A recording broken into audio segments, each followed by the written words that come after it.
Pourquoi certaines PME réussissent-elles à l'export? Même après de nombreuses années de recherche, aucun consensus n'existe à ce jour sur le rôle de la taille dans la réussite à l'export. Globalement, l'effet est tantôt positif, tantôt non significatif, mais rarement négatif. Nous avons donc étudié cette question via une série d'études de cas sur un secteur d'activité spécifique, à savoir la filière vin. Ce secteur se prête particulièrement bien à la problématique de l'export en PME, puisqu'on y rencontre de nombreux petits exportateurs qui réussissent. Mais comment font-ils? Avant de présenter quelques éléments de réponse, faisons un petit rappel de ce que nous dit la littérature. Dans les PME vitivinicoles, si l'on devait résumer les facteurs de réussite à l'export en 3 points, ce serait les caractéristiques de l'entreprise et de son dirigeant, la stratégie d'internationalisation et l'avantage concurrentiel, et pour finir, l'environnement et les interactions de la PME avec celui-ci.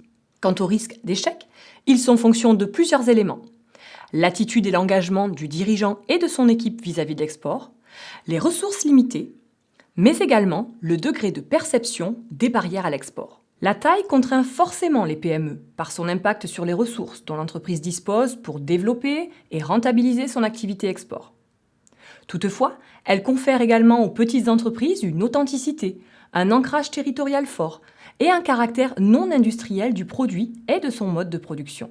Cela peut leur permettre de se différencier et de se tourner vers des marchés de niche. De plus, les résultats des études antérieures sur la filière sont non significatifs concernant l'impact de la taille sur la performance export. Ceci nous encourage à observer les exportateurs de vin de plus près. Pour ce faire, nous avons réalisé des études de cas à partir d'une grille d'entretien semi-directif. L'échantillon est composé de 9 PME réalisant au moins 15% des ventes à l'export et une pour laquelle ce taux n'est que de 10%, mais qui constitue un cas spécifique de recul à l'export. L'échantillon recouvre une diversité en termes de statut juridique, de gouvernance, de régions de production, mais aussi de segments de qualité de leurs produits. Nous avons observé que les PME étudiées présentent des trajectoires export différentes en termes d'histoire, d'expérience export, de marché ciblé.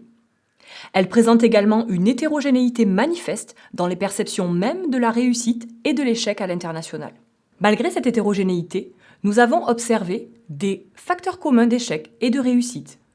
Avec prudence, compte tenu du petit nombre d'entreprises étudiées, 3 stratégies semblent se dessiner. Une prédominance du recours aux stratégies de communication par la valorisation de l'image locale des produits et les appellations, un second profil d'entreprise combinant cette stratégie de communication avec une stratégie partenariale forte, basée notamment sur l'antériorité et la stabilité des relations avec les clients. Enfin, un troisième groupe, avec peu d'entreprises représentées, accent sa stratégie sur les ressources humaines et l'accompagnement à l'export par des structures spécialisées. Les principaux facteurs d'échec tiennent quant à eux à la connaissance et l'estimation des risques, mais aussi à la maîtrise des coûts d'adaptation au marché étranger.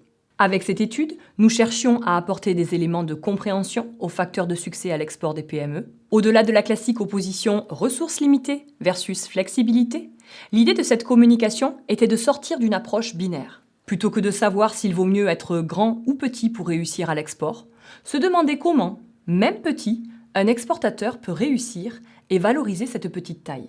À la lumière de ces résultats, nous identifions plusieurs pistes de réflexion pour les petits exportateurs de vin. Il semble tout d'abord important d'insister sur la préparation de ces activités.